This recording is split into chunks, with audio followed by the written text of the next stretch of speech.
லூக்கா 12ஆம் அதிகாரம் 24ஆம் வசனம். காகங்களை கவனித்து பாருங்கள், அவைகள் விதைப்பதும் இல்லை, அறுப்பதும் இல்லை, அவைகளையும் தேவன் பிழைப்பு ஊட்டுகிறார். பறவைகளை பார்க்கிலும் நீங்கள் எவ்வளவோ விசேஷித்தவர்களாயிருக்கிறீர்கள். ஆம் பிரியமான தேவச்சனமே, இயேசுவுக்குள்ள விசுவாசத்தோடு வாழ்ந்திருக்கிற தேவ பிள்ளைகளே, ஆண்டவர் உங்களை பார்த்து சொல்றார், காகங்களை பார், பறவைகளை பார், அவைகள் விதைப்பதும் இல்லை, அறுப்பதும் இல்லை, அவைகளுக்கே நல்ல ஆகாரங்களும் எல்லாம் நாம் கொடுக்கிறோம். ஆனா அதை காட்டிலும் என்னுடைய பிள்ளைகள், என்னை விசுவாசிக்கிற பிள்ளைங்க எவ்வளவு விசேஷித்தமார்கள் என்று கர்த்தர் இன்றைக்கு உங்களோடு பேசி கொண்டிருக்கிற தேவனாய் காணப்படுகிறார்.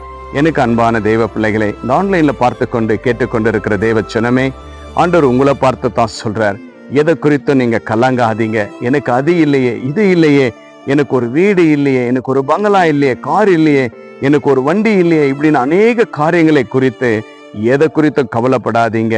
ஆண்டவர் மேல விசுவாசமா இருங்க, கர்த்தரையே விசுவாசித்து சாய்ந்திருங்க. கர்த்தர் சொல்றாருங்க, இவைகளை காட்டிலும் நீங்கள் விசேஷித்தவர்கள் என்று இரட்சகர் இயேசு உங்களுக்கு வாக்கு கொடுக்கிற தேவனாய் காணப்படுகிறார்.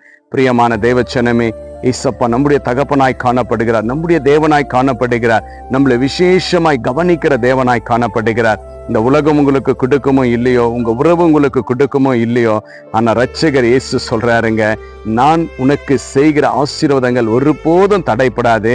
இந்த பறவைகள், இந்த மிருகங்கள் எல்லாவற்றிலும் பார்க்கிலும் நீங்கள் விசேஷித்தவர்கள் என்று ஆண்டவர் மீண்டும் வாக்கு கொடுக்கிற தேவனாய் காணப்படுகிறார். இன்னைக்கு நம்முடைய வாழ்க்கையில அநேக கவலைகள், எதை குறித்து, அது இல்லையே, இது இல்லையே என்று நம்ம அநேக கவலைகளை குறித்து நம்ம யோசித்து கொண்டு இருக்கிறோம். என் வாழ்க்கையில இன்னும் ஏன் ஒரு நல்ல சமாதானம் கிடைக்கல, எனக்கு என் பிள்ளைக்கு ஏன் ஒரு திருமணம் நடக்கல, இப்படி அநேக காரியங்களை நம்ம நினைத்து கொண்டே நம்ம என்ன செய்யறோம்னா, கர்த்தரிடத்துல சிபிக்கிறது, வேதம் வாசிக்கிறது நம்ம விட்டு விடுகிறோம்.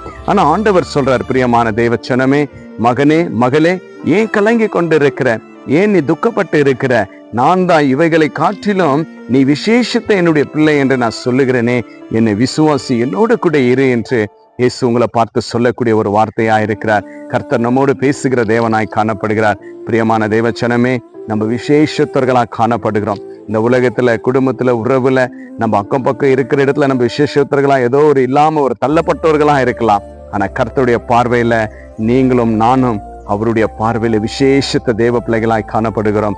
தேவன் உங்களுக்கு எல்லா நன்மையும் கொடுப்பார். எதை குறித்தும் கவலைப்படாதீங்க. நாளைய தினத்தினுடைய ஆசீர்வாதத்தை கர்த்தர் இன்றையும் கொடுப்பார், நாளையும் கொடுப்பார், உங்களை வழி நடத்துவார். கவலைப்படாதீங்க, நீங்க விசேஷத்தமானவங்க.